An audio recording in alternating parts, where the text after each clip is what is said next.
Hi, today we're going to work on writing exponential expressions with a different base. A lot of times the instructions will say something like, write this as a power of 2 or 4 or 3.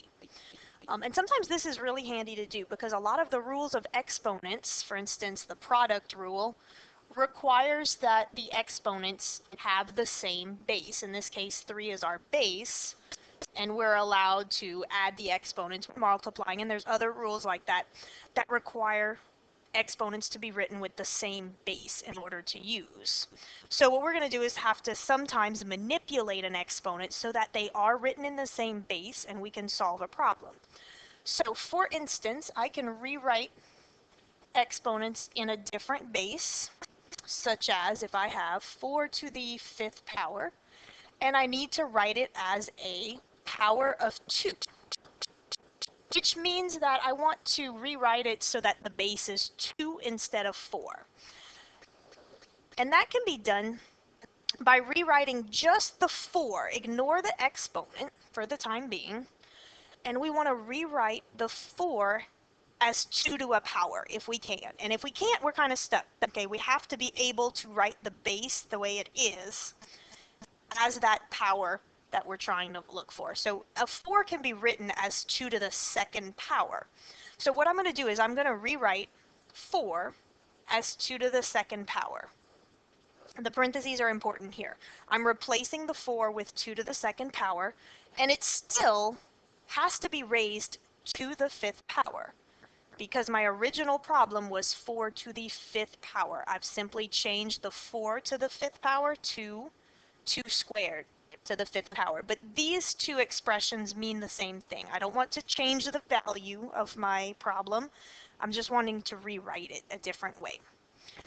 Now that I have this done, I can use the power rule. And if you kind of forgot about what the power rule says, it says when you have basically a power on top of another power like this, we can multiply those exponents together, and this becomes 2 to the 10th power.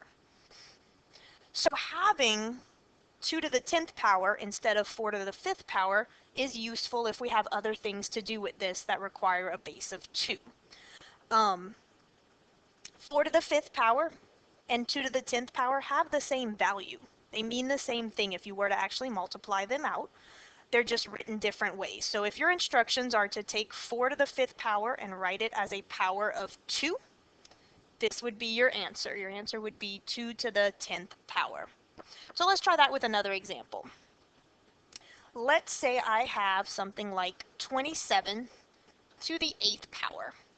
And my instructions are, or I need to do this for another reason, to write it as a power of 3. So we want to change 27 to the 8th power so that the base is 3. That's what that means. It means make the base 3 instead of 27. So I start by just looking at the number 27. I'm not going to touch the exponent. In fact, I'm going to rewrite the exponent so I don't forget about it.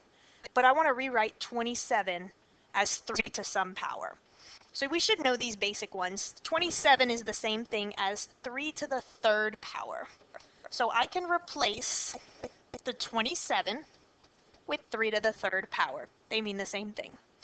Now it's still raised to the 8th power because that's what the original problem said. It said take 27, raise it to the 8th power. I've replaced the 27 with 3 to the 3rd.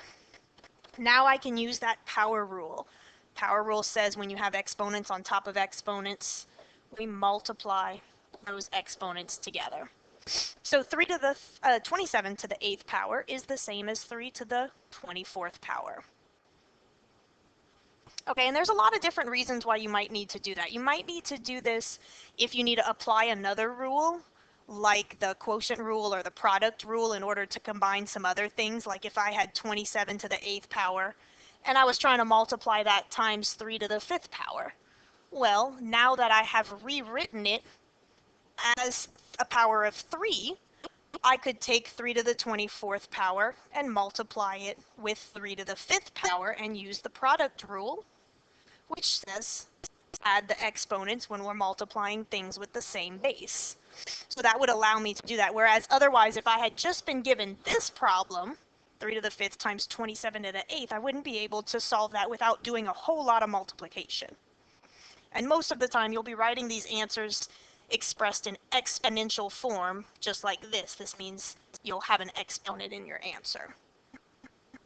Another reason you might need to do this is to compare different exponents to see which ones are larger, like 3 to the 8th larger than 9 to the 2nd, those kinds of questions. So let's say that we're asked to compare three numbers together and to put them in order from smallest to largest, and we're given 2 to the 12th, 4 to the 8th, and 16 to the 3rd power. So if we wanted to take these and be able to compare them, I don't want to have to multiply this all out, and sometimes these numbers could be even larger than 2 to the 12th and 4 to the 8th, so I don't want to have to go multiplying it out. What I could do is rewrite them all with the same base, because then it's easy to compare. If I had them written in the same base, and I'm not saying this is the case, but then it's really easy to compare and see which one's the biggest, which one's the smallest. So that's my goal here. If I have to compare things, I want to see if I can write them with the same base. So when you're looking to see what your base should be, you have to think, okay, can I write these all as something to a power? Just looking at the 2, the 4, and the 16, are they all a power of some number? And in this case, yes, they're all a power of 2. I can write 4 and 16 as 2 to a power. So I want to make my base 2. That means I don't have to change the first one at all. The second one I'm going to do exactly what I did for the first example. I'm going to replace the 4 with 2 squared. Just don't forget, we still are trying to raise that to the 8th power. We'll do that in the next step. But I'm going to switch the 4 out with a 2 squared, and I'm going to switch the 16 out with a 2 to the 4th power, because 2 times 2 times 2 times 2 is the same as 16. And then I'll also have to the 3rd power, since it was 16 to the 3rd power. Now I can apply the power rule and write these all as a single exponential number. So 2 to the 12th is the same. 2 squared to the 8th, use the power rule, it becomes 2 to the 16th. And this one becomes 2 to the 12th. So now we can see exactly which one's the biggest, which one's the smallest. Two of them are exactly the same. So the 2 to the 12th and the 16 to the 3rd were the same value. The 4 to the 8th, which is 2 to the 16th, is the largest. So if you had to put them in order from smallest to largest, or just state which one was the largest, you could do that once they were all written with the same base. So let's do one more example where we might need to rewrite something as a different base. Let's say I have to multiply 4 to the 8th power times 8 to the 9th power.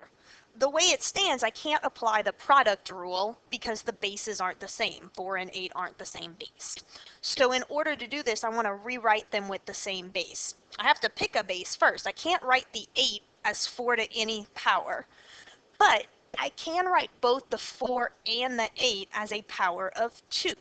4 can be rewritten as 2 squared, and 8 can be written as 2 to the 3rd. So I'm going to replace the 4 with 2 squared, still is to the 8th power, and I'm going to replace the 8 with 2 to the 3rd, and it's still to the 9th power. Now, before I can multiply, I need to apply the power rule, which says to multiply when you have a power on top of a power. So 2 squared to the 8th power is 2 to the 16th, 2 to the 3rd to the 9th power, 2 to the 27th power. Now I can apply the product rule. Product rule says as long as the bases are the same, which they are now, then I keep the base the same and I can add the exponents together. So it's 2 to the 43rd power. And I would not want to multiply that out. The answer is expressed in exponential notation as 2 to the 43rd power. So that's just a couple examples of when we might need to rewrite an exponent as a different power.